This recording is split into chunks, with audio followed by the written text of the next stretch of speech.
Last week, Saturday, a program was hosted on another platform. The topic, the Bawku conflict, was not part of the issues for discussion, but just on the spur of the moment, like you journalists do. You ask people's opinions on how the matter could be solved. So I proffered some opinions, some my opinions on how we could restore peace in Bawku.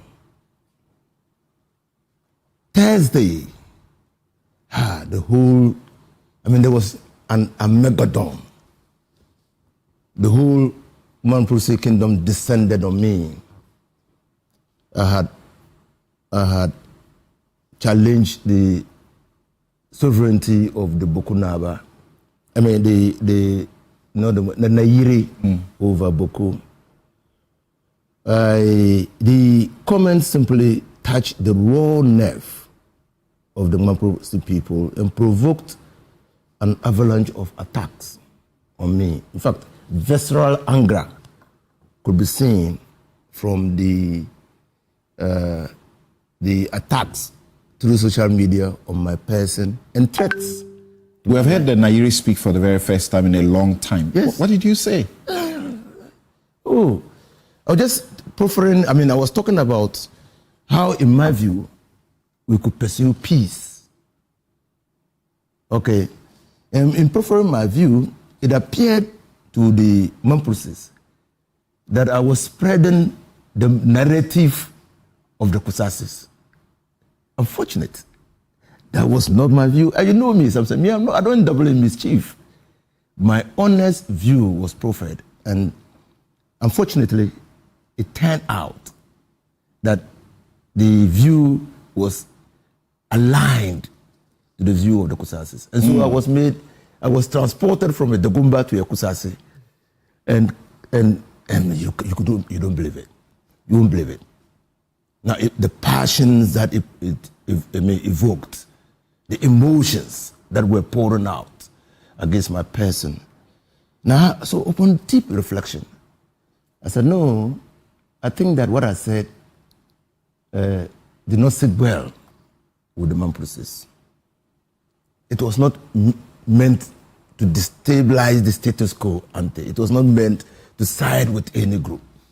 It was simply pursuing, in my view, what we could do to bring justice to Bawku or peace to Bawku.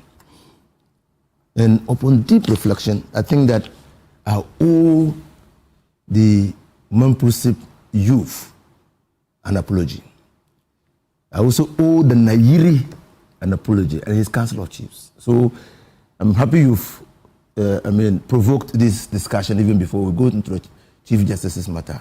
I'm using your platform, Samson, with the greatest respect to you, to render an unqualified apology to the youth of Mamprugu, to the Nairi, and to his Council of Chiefs.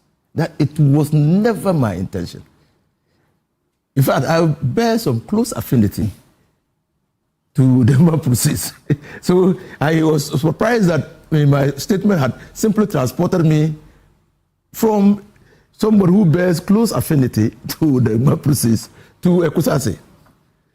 I've become a better person. I've now been able to put the conflict in proper perspective. Okay. And so, once again, this is Lent. Lent is a period of forgiveness also. It's over, actually. It's over? Lent is over. It's over on Sunday. It's over on Sunday.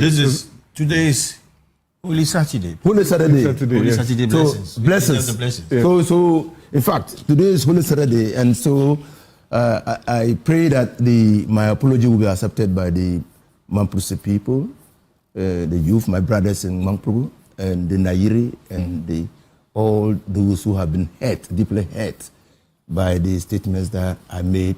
Okay. Intended just to pursue peace. All right. I have since spoken to the leaders of the Mamprugu Youth Association and many people. I attended school in Neliligu. I taught in Wale. So, so that was it. Okay. And all those people who had made comments, who had made videos, who had spoken emotionally on the matter, I owe you an apology. I apologize to you. It was not intended to provoke you to that level of visceral anger. Okay.